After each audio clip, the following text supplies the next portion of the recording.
Continuing on with my Capsule Wardrobe Essentials series today, I thought that we could shine a spotlight on handbags because they really are one of those things you're using every single day. So I'm going to break down the core styles that I think everybody should have in their wardrobe and share a few options from my closet as well as some additional alternatives down in the description box below. So please be sure to check down there for links, and I will have any discount codes that I can share down there as well. I have also done some more thorough reviews on some of these bags, so I will be sure to link those down there too in case you want a little bit more information. But as always, feel free to ask any questions down in the comments section. If you are new here, I would love to have you back. I talk a lot about style, fashion, maximizing your closet, so please do hit the subscribe button. And now I think we should get stuck in and chat through the essential bags that I think everyone should have in their closet. The first bag that I think everyone should have in their wardrobe is a great crossbody bag. The reason being that this allows you to go hands-free and they're incredibly practical. I'm all about pragmatism in my closet, and a lot of styles also have the functionality so it can be a top handle bag as well. First up, we have the Acne Studios mini Masubi bag. This was one that I mulled over for so long, and I'm really glad that I decided to splurge on it. The size of it is actually deceptively large. It fits a lot in it, so usually I've got space in there for more than just my essentials, which is great if I'm nipping down to the shops to grab something small. I can easily tuck it in my purse. The quality of the leather is really, really nice. The only thing that I've noticed is that the glazing on mine has started to crack a little bit. This is something you expect with general wear and tear, but obviously it is a bit disappointing given that I only purchased it about a year ago. Also, it's worth noting that you can actually remove the crossbody strap, so it's just a top handle bag. The second crossbody bag I want to show, I'm actually going to do two side by side because they're very similar in terms of functionality. The first being my Old Celine Trio bag. This one was a pre-loved purchase and I got it for such a steal, and there are loads of them out there as I don't believe the brand produces this style anymore. What I love most about it is that it has 3 pouches, so you can easily segment your belongings and it makes things very easy to find. Also, the front pouch does come off if you want to use it like a clutch. The other one I have is from Sabin, and this one has a grain leather, so it's a little bit more textured, and it's in a rich burgundy color, which I love because it adds a real depth to my outfits. I also have this chain strap embellishment, which I think really pops against the berry hue. This again has the same sort of functionality with the multiple pockets, but it goes one step further because it also has little card holder slots in it too. So this is a particularly fantastic one to wear when traveling. Another one I've been using a lot recently is this mock croc leather bag from Oh My Bag. For one, it has texture, and given I wear a lot of all black outfits, this really helps to zhuzh them up and make them feel more interesting.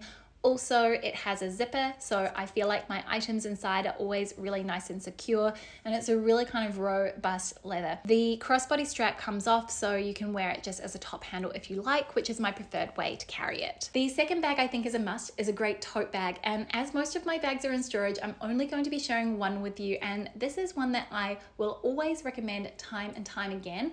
It's Kuyana's tote bag. They've recently updated the style, but I really don't think you can go wrong. The leather is enduring and it fits so much in there. I have used mine as a work bag, as a travel bag, as a baby bag.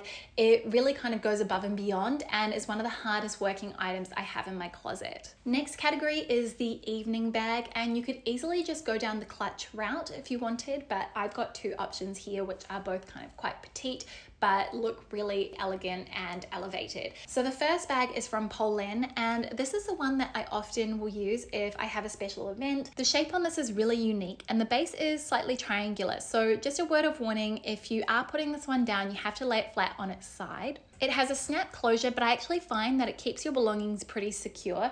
And I like the fact that again, here you have that dual functionality where you can take the strap off and just have it as a top handle. The strap is really beautiful though, being that gold chain, and it adds this little extra bit of adornment and embellishment to your outfit.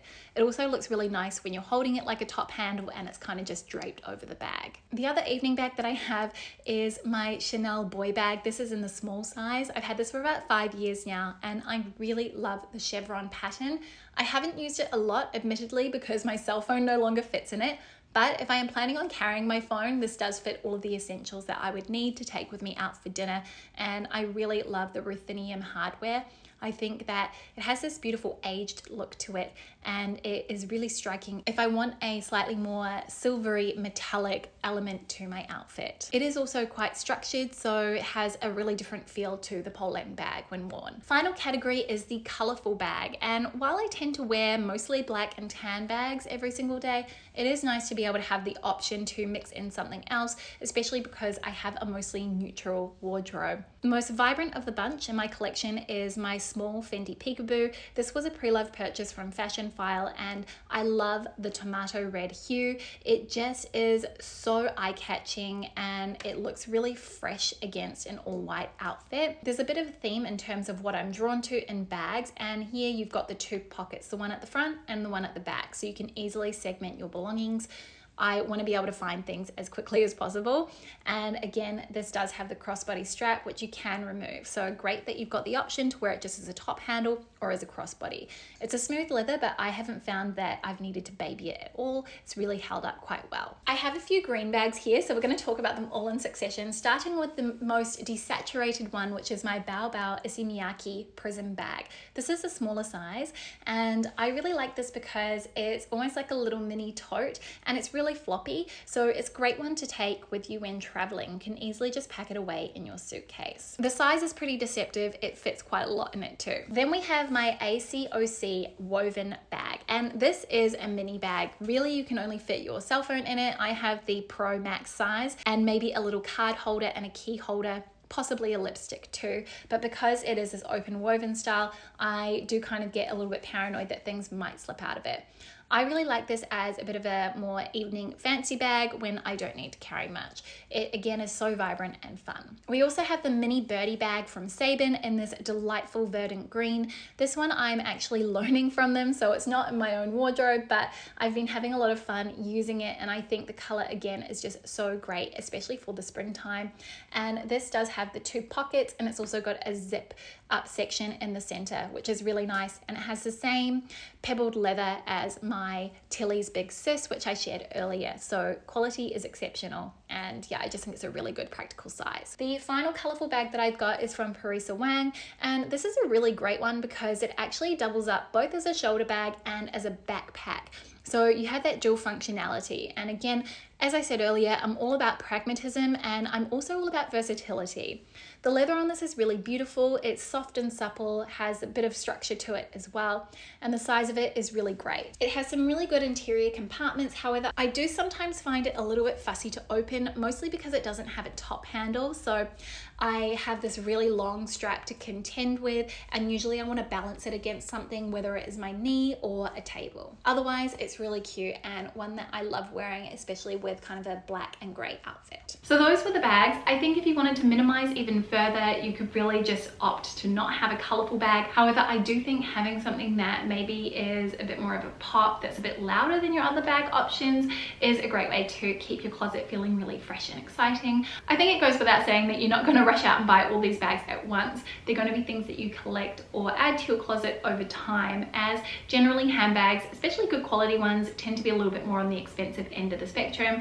I have always said I don't think that you need to splurge on designer, or if you are buying a designer bag, perhaps look to the pre-loved market. My favorite places to look for pre-loved designer bags are Fashion File and The Real Real. Those websites will be down in the description box too. There are so many amazing mid-price brands out there that really do deliver on quality and perhaps aren't going to be as commonplace as the designer bag of the moment. So thank you so much for watching, for spending some of your day with me. I will see you next week with a brand new video. Thank you again for watching, and see you very soon. Bye.